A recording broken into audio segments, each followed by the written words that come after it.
नमस्कार दोस्तों।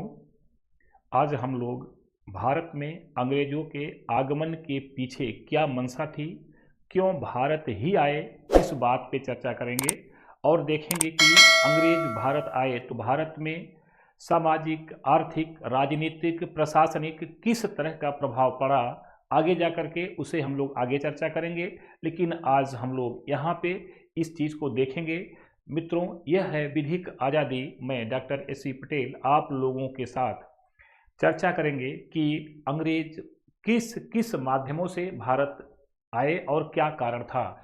आप लोग स्क्रीन पे देखेंगे तो ईस्ट इंडिया कंपनी भारत कैसे और क्यों आई, इस बात पे ध्यान देंगे तो समझ जाएंगे। यहाँ पे आपको स्क्रीन पे फोटो दिख रहा है महारानी एलिजाबेथ का, और उनकी मुहर जिस कंपनी ने यहाँ शासन किया उसको आप देखेंगे। यहाँ लिखा है ईस्ट इंडिया कंपनी, और यहाँ पे भारत का संविधान जो बन के तैयार हुआ, जिसकी नींव अंग्रेजों ने ही डाली। उसके पहले भारत में किसी भी तरह का कोर्ट या किसी भी तरह का व्यापार इतने बड़े लेवल पे किसी ने नहीं किया था, न तो किसी ने संविधान के लिए अलग अलग रेगुलेटिंग एक्ट, अलग अलग एक्ट या शासन अधिनियम नहीं लाया था।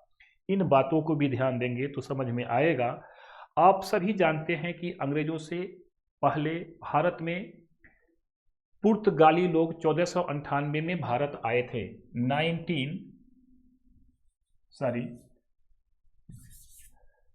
1498 में भारत आए थे वास्को डी गामा। ये कहाँ का रहने वाला था? ये पुर्तगाल का रहने वाला था मित्रों। पुर्तगाल की राजधानी कहाँ है? लिस्बन। पुर्तगाल की राजधानी लिस्बन है, वहाँ से ये आया था।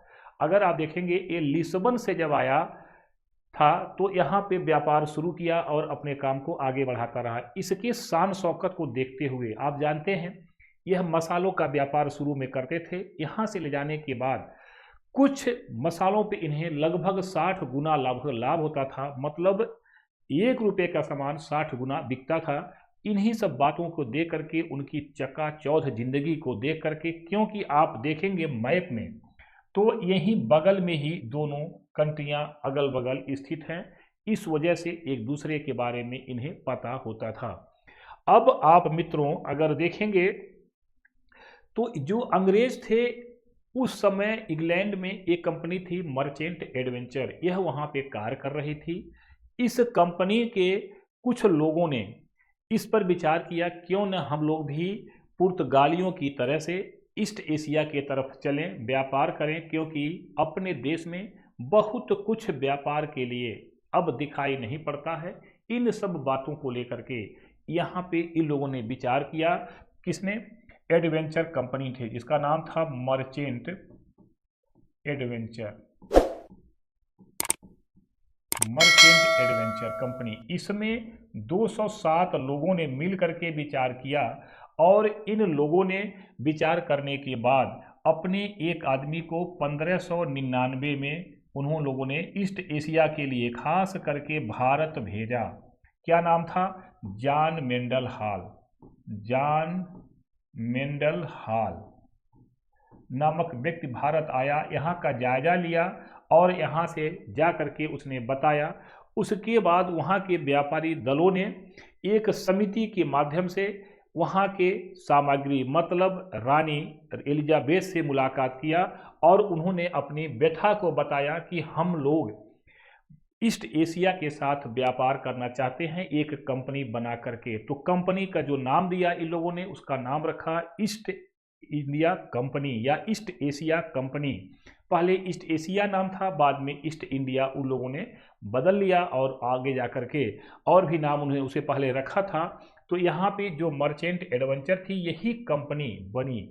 जो दल महारानी एलिजाबेथ से मिलने गया था उसकी अगुवाई जॉन मेयर नामक व्यक्ति कर रहा था। इस कंपनी की जो बैठक लोगों ने किया था, यह किया था लंदन का वो स्थान था दोस्तों, लंदन का वो स्थान था जिसका नाम था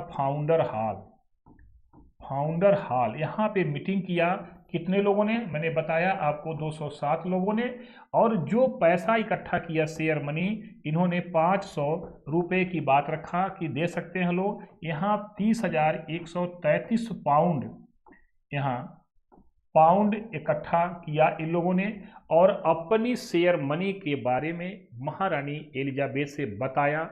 वह खुश भी हुई कि हमारे देश का व्यापार बढ़ेगा और आगे लोग जाएंगे।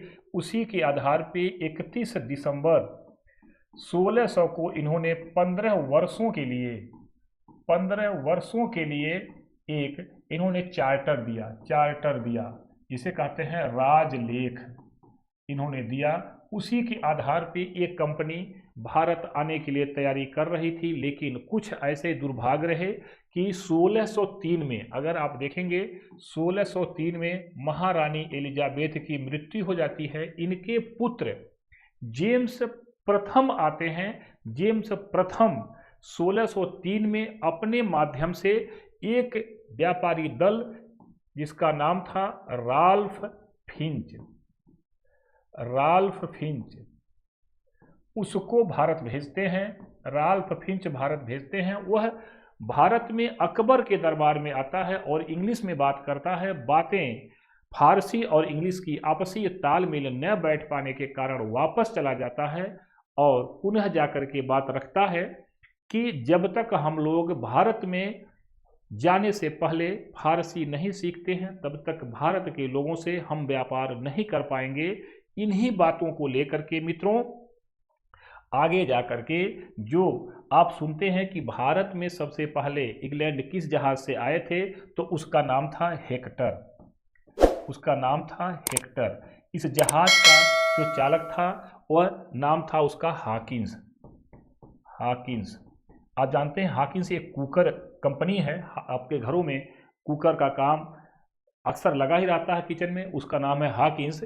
यहाँ पे इसको कैप्टन हाकिंस कहते हैं। कैप्टन क्यों कहते हैं? क्योंकि यह जहाज चला के आया था, पानी की जहाज। चालक को यहाँ पे कैप्टन कहते हैं। यहाँ जहाज चला के आया था। यह आया, उस समय अकबर नहीं थे, वह मृत्यु को प्राप्त हो चुके थे। भारत के सम्राट उनके सुपुत्र जहांगीर उस समय आगरा में शासन की बागडोर संभाल रहे थे। वहाँ पे जा कर के इस व्यक्ति ने उनसे बहुत सारे बातें किया और इतना खुश हुए जहांगीर कि इन्होंने इसको इंग्लिश खां की उपाधि दिया। इंग्लिश खां की उपाधि दिया। ध्यान देंगे, इंग्लिश खां की उपाधि दिया। एक चीजें।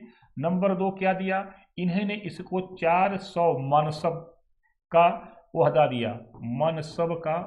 दिया। यह आज के टाइम में एसडीएम के पद के बराबर होता है दोस्तों। सब डिस्ट्रिक्ट मजिस्ट्रेट जो होते हैं तहसील में। और तीसरा चीज़ें इन्होंने क्या दिया? परमिट दिया। परमिट किस लिए दिया? सूरत में कारखाना खोलने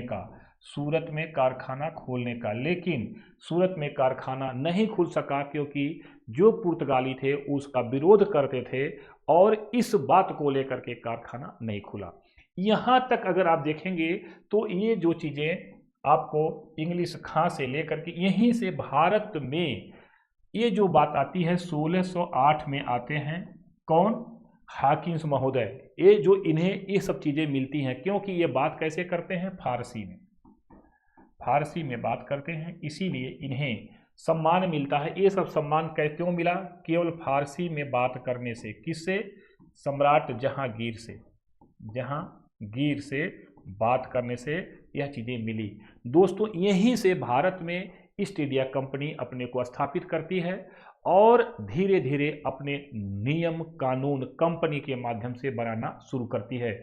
आगे हम लोग इसी वीडियो को कंटिन्यू करेंगे, देखेंगे कि प्लासी का युद्ध, बक्सर का युद्ध कैसे हुआ, क्यों हुआ, कारण क्या था, इस पे चर्चा करेंगे। लेकिन आप लोग विधिक आज़ादी के साथ बने रहिए और विधिक आज़ादी आपको सभी चीज़ों को अच्छे से बताने का कार्य करेगी, क्योंकि विधिक आज़ादी ये चाहती है कि आपका कोई भी प्रश्न किसी भी परीक्षा में छूटे न, खास करके जुडिशरी या सिविल की एग्जाम में। दोस्तों आज हम लोग इसे यहीं रोकते हैं। आप लोगों ने बड़े मन से देखा, सुना और आत्मसात किया, इसके लिए बहुत बहुत धन्यवाद।